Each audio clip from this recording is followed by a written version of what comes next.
Good morning everyone. आप सभी का एक बार फिर से स्वागत है आपके अपने YouTube channel SD current affairs में। इस चैनल के ज़रिए मैं आप लोगों को डेली जो है करेंट अफेयर्स के प्रश्नों के साथ मुखातिब कराता हूं।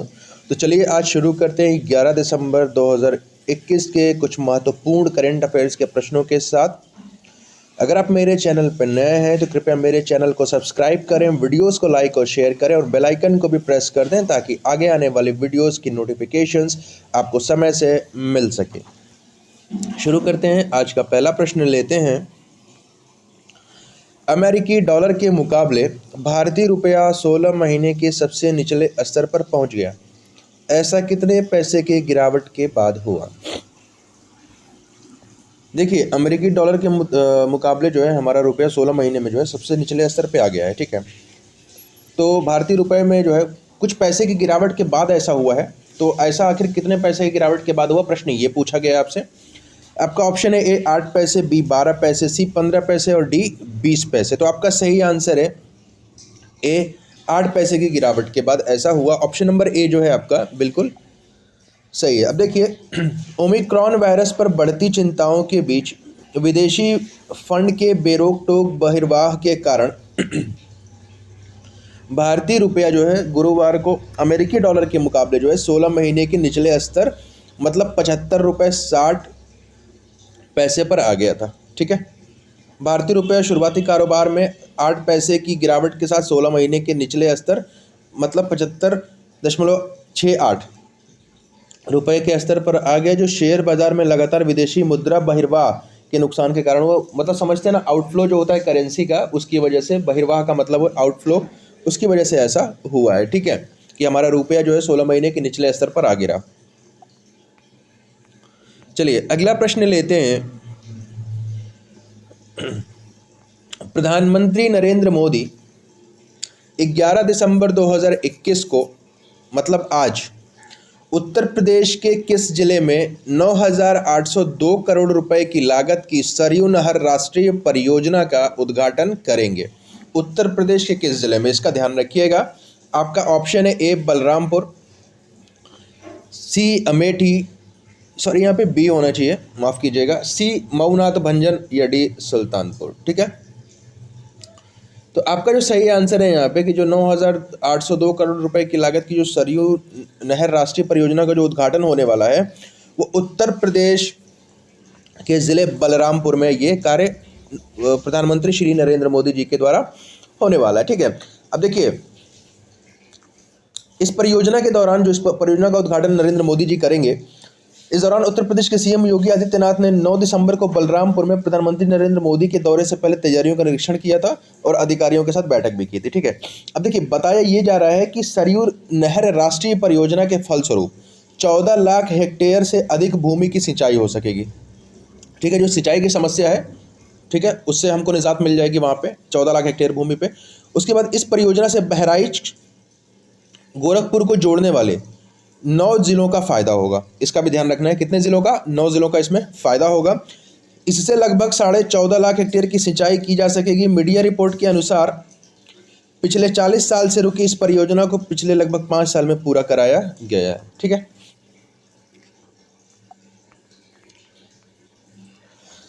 चलिए, हाल ही में किस देश की अंतरिक्ष एजेंसी ने एक नई वेधशाला लॉन्च की? मतलब किस देश की अंतरिक्ष एजेंसी है? ठीक है, ए है अमेरिकी जिसको हम नासा बोलते हैं, बी है भारतीय जिसको हम इसरो बोलते हैं, चाइनीज़ या जापानी। कौन सी एजेंसी ने एक नई वेधशाला लॉन्च की है, ये हमसे पूछा गया है। ठीक है,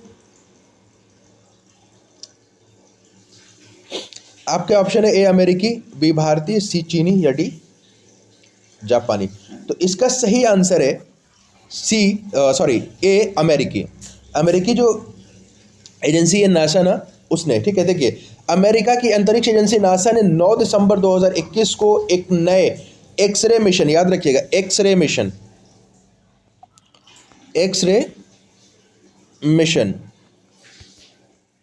ठीक है, एक्सरे मिशन को लॉन्च किया। यह मिशन अंतरिक्ष में होने वाली कई रहस्यमयी घटनाओं को उजागर करने में कारगर साबित होगा। इससे ब्लैक होल, सुपरनोवा और ब्रह्मांड की प्रकृति के बारे में कई महत्वपूर्ण जानकारी सामने आने में जो है सहायता मिलेगी। इस ऐतिहासिक एक्सरे मिशन को सुबह एक बजे स्पेस एक्स कंपनी के फाल्कन 9 के रॉकेट की मदद से नासा के कैनेडी स्पेस सेंटर फ्लोरिडा से लॉन्च किया गया है। यह मिशन नासा और इटली की अंतरिक्ष एजेंसी का संयुक्त कार्यक्रम है। यह मिशन खगोलीय पिंडों का अध्ययन करता है, इस बात का हमको ध्यान रखना है। इसमें जो है अमेरिका और जो इटली है, इन दोनों एजेंसियों का संयुक्त मिशन है, इस चीज़ का हमको ध्यान रखना है, ठीक है।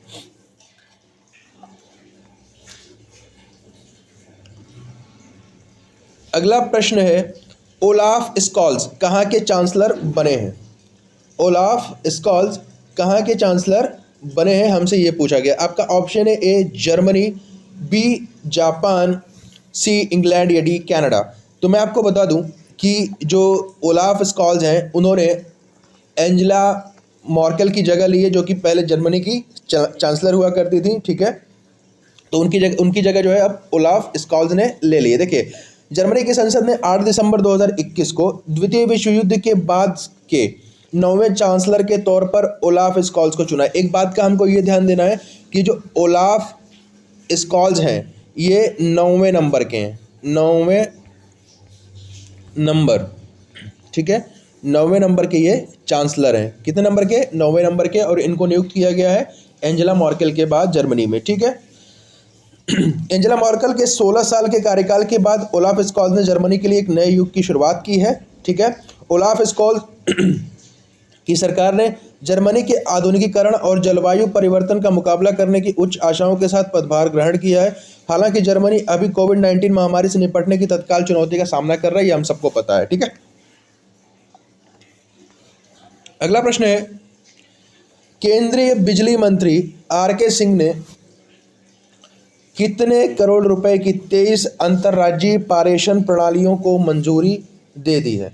ठीक है, अंतर्राज्यीय जो है पारेषण प्रणाली को मंजूरी जो है केंद्रीय। देखिए, इसमें एक चीज़ और क्लियर हो जाती है कि हमारे जो केंद्रीय बिजली मंत्री हैं उनका नाम क्या है, तो आर.के. सिंह है, ठीक है। तो इन्होंने अभी जो है 23 अंतर्राज्यीय पारेषण प्रणाली परियोजनाओं को मंजूरी दी है। तो कितने रुपए की है ये हमसे पूछा गया है, ठीक है। चलिए देखते हैं।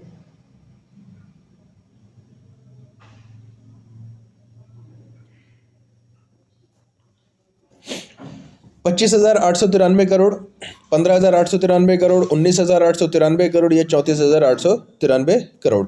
तो इसका जो सही आंसर है कि केंद्रीय बिजली मंत्री ने जो है 23 अंतर्राज्यीय पारेषण प्रणाली परियोजनाओं को मंजूरी देने के लिए जो है उन्होंने 15,893 करोड़ रुपए की मंजूरी दी है, ठीक है। इससे ये परियोजनाएं शुरू की जा सकें, ठीक है। चलिए अगला प्रश्न देखते हैं। हाल ही में भारतीय हॉकी टीम के किस सदस्य को यूपी सरकार ने पुलिस में विशेष कार्य अधिकारी के पद पर नियुक्त किया है? ये जो है ऑनफील्ड जो होता है हॉकी प्लेयर हैं, ठीक है, इनको हमारी उत्तर प्रदेश सरकार ने नियुक्त किया है एक पुलिस में विशेष कार्य अधिकारी के पद पर। तो इनका नाम क्या है ये हमसे पूछा गया। आपके ऑप्शन है ए अशोक कुमार शर्मा जी, बी हैं ललित कुमार उपाध्याय जी, सी हैं राहुल सचदेवा जी या डी हैं मनप्रीत सिंह। तो मैं आपको बता दूं कि 1 दिसंबर 1993 को जन्मे ललित कुमार उपाध्याय को, ठीक है, ललित कुमार उपाध्याय को उत्तर प्रदेश सरकार ने पुलिस में विशेष कार्य अधिकारी के पद पर नियुक्त किया है, ठीक है। ये भारतीय हॉकी टीम के सदस्य हैं, ठीक है ना। ये वाराणसी उत्तर प्रदेश में पैदा हुए थे, ठीक है, और ये भारतीय राष्ट्रीय टीम जो हमारी है हॉकी टीम उसको रिप्रेजेंट करते हैं, फॉरवर्ड खेलते हैं। देखिए ये 2014 से खेल रहे हैं, ठीक है। इससे पहले ये जो है जूनियर इंडिया जो टीम है हमारी अंडर 21 उसका भी हिस्सा रह चुके हैं, ठीक है। और ललित की जो ये स्टोरी है, ये मतलब उनके जीवन की जो स्टोरी अगर आप सुनेंगे तो काफ़ी मतलब रोमांचक रोचक रही है कि वो टोक्यो ओलंपिक 2020 तक किस तरह से पहुंचे हैं, ठीक है। तो काफ़ी आपको उत्साहित करने वाली कहानी है, ठीक है ना। चलिए आगे बढ़ते हैं।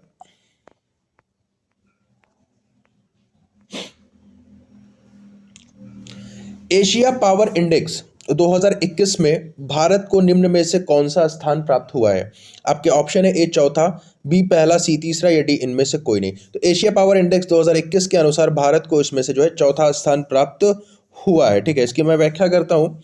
देखिए, लोवे इंस्टीट्यूट एक है जो इस एशिया पावर इंडेक्स को बनाता है या घोषणा करता है, उसको सामने लाता है। तो Lowe institute of Asia power index 2021 के अनुसार भारत ने एशिया प्रशांत क्षेत्र में व्यापक शक्ति के लिए 26 देशों में से चौथे सबसे शक्तिशाली देश, 100 में से 37.7 के समग्र स्कोर के साथ।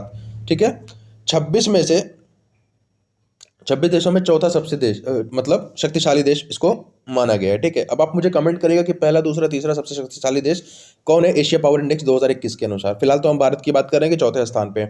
और 100 में जो है भारत को 37.7 का स्कोर मिला है। भारत के समग्र स्कोर में 2020 की तुलना में 2 अंकों की गिरावट आई है। ठीक है, 2020 के हिसाब से 2 अंक नीचे चला गया है। ठीक है, मतलब 39.7 हुआ कर रहा था पिछली बार, अब की बारी 37.7 है इसके हिसाब से। भारत फिर से 2021 में प्रमुख शक्ति सीमा से कम हो गया है। भारत एशिया के 18 देशों में से एक है जो 2021 में अपने समग्र स्कोर में नीचे की ओर चला गया है। ठीक है, अब देखिए, जो एशिया पावर इंडेक्स एक ऐसा इंडेक्स है जो लोवी इंस्टीट्यूट द्वारा 2018 से सालाना प्रकाशित इंडो पैसिफिक में राज्यों की सापेक्ष शक्ति को रैंक करने के लिए संसाधनों के प्रभाव को मापता है। ठीक है, यह इंडेक्स 26 देशों और क्षेत्रों को रैंक करता है। चीन 8 उपायों में आर्थिक संसाधनों, भविष्य के संसाधनों, आर्थिक संबंधों और राजनयिक प्रभाव के 4 मानकों में पहले स्थान पर है। ठीक है, जबकि संयुक्त राज्य अमेरिका सैन्य क्षमता, सांस्कृतिक प्रभाव, लचीलापन और रक्षा नेटवर्क पर अग्रणी है। इस चीज का हमको ध्यान रखना है।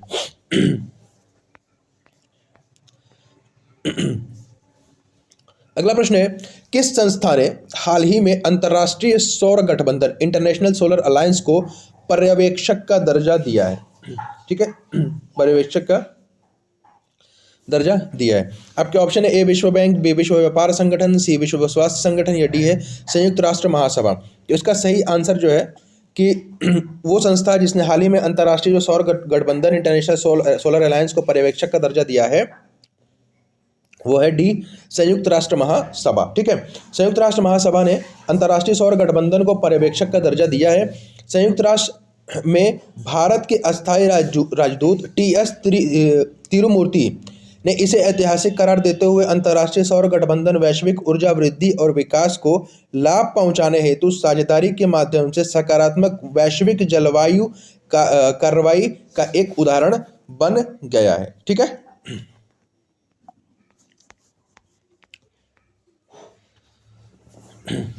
डीजीसीए ने अंतर्राष्ट्रीय वाणिज्यिक उड़ानों पर प्रतिबंध कब तक के लिए बढ़ा दिया है? ठीक है, जो डीजीसीए है हमारा, इसके जो हेड हैं वो अरुण कुमार जी हैं। ठीक है, तो डीजीसीए ने, जिसको हम बोलते हैं भारत के नागरिक उड्डयन नियामक, ठीक है ना, कब तक के लिए वाणिज्यिक उड़ानों पर प्रतिबंध लगा दिया है? ठीक है, तो आपके ऑप्शन है ए 10 मार्च 2022, 15 जून 2022, 31 जनवरी 2022 या 12 मई 2022। तो इसका सही आंसर ये है कि 31 जनवरी 2022 तक जो है वाणिज्यिक उड़ानों पर डीजीसीए ने जो है प्रतिबंध जो है लगा दिया है। अब देखिए, भारतीय नागरिक उड्डयन नियामक डीजीसीए ने 9 दिसंबर 2021 को अंतर्राष्ट्रीय वाणिज्यिक उड़ानों पर प्रतिबंध 31 जनवरी तक बढ़ा दिया है। ठीक है, इससे पहले भारत की कुछ शर्तों के साथ 15 दिसंबर से अनुसूचित वाणिज्यिक अंतर्राष्ट्रीय यात्री सेवाओं को फिर से शुरू करने की घोषणा की गई थी। ठीक है, केंद्रीय उड्डयन महानिदेशालय ने 1 दिसंबर को कहा कि वह कोविड-19 ओमिक्रॉन स्वरूप से उभरने वाली स्थिति की बारीकी से निगरानी कर रहा है और लगभग सामान्य अंतर्राष्ट्रीय उड़ान संचालन को फिर से शुरू करने पर हितधारकों के साथ विचार विमर्श कर अंतिम निर्णय जो है वो लिया जाएगा। ठीक है, अब देखिए, ये जो डीजीसीए है इसको हम बोलते हैं directorate general of civil aviation. English का में इसका जो फुल फॉर्म है directorate general of civil aviation, aviation TION। ठीक है, सिविल एविएशन। ठीक है ना। इसका जो मुख्यालय है नई दिल्ली में, अरुण कुमार जी को मैंने बता दिया कि इसके हेड हैं। ठीक है, मिनिस्ट्री ऑफ सिविल एविएशन के अंतर्गत ये आती है। मंत्री जो इसके लिए रिस्पॉन्सिबल हैं वो सुरेश प्रभु जी हैं। इस चीज़ का हमको ध्यान रखने की आवश्यकता है। ठीक है, अगला प्रश्न है, मानवाधिकार दिवस ह्यूमन राइट्स डे निम्न में से किस दिन मनाया जाता है? ठीक है, ऑप्शन है ए 10 दिसंबर, बी है 11 दिसंबर, सी है 9 दिसंबर या डी है 12 दिसंबर। तो आपका सही आंसर है कि जो मानवाधिकार दिवस है वो 10 दिसंबर को मनाया जाता है। मानवाधिकार दिवस हर साल 10 दिसंबर को मनाया जाता है। मानवाधिकार के रूप में मुख्य रूप से आर्थिक, सामाजिक और सांस्कृतिक अधिकार तथा नागरिक और राजनीतिक अधिकारों पर अंतर्राष्ट्रीय प्रतिबद्धताएं शामिल हैं। इस दिवस का उद्देश्य मानव अधिकारों के प्रति लोगों को जागरूक करना तथा मानव अधिकारों को हनन को रोकना है। ये चीज हमको ध्यान रखनी है। ठीक है, तो ये थे आज 11 दिसंबर 2021 के कुछ महत्वपूर्ण प्रश्न जो कि करंट अफेयर से संबंधित थे। अगर आप इस वीडियो को पहली बार देख रहे हैं तो कृपया वीडियो को शुरू से अंत तक ज़रूर देखें। ये जो वीडियो है आपके लिए काफ़ी हेल्पफुल होगी। अगर आप मेरे चैनल पर नए हैं तो कृपया चैनल को सब्सक्राइब करें, वीडियोस को लाइक और शेयर करें और बेल आइकन को भी प्रेस कर दें ताकि आगे आने वाली वीडियोस की नोटिफिकेशंस आपको समय से मिल सकें।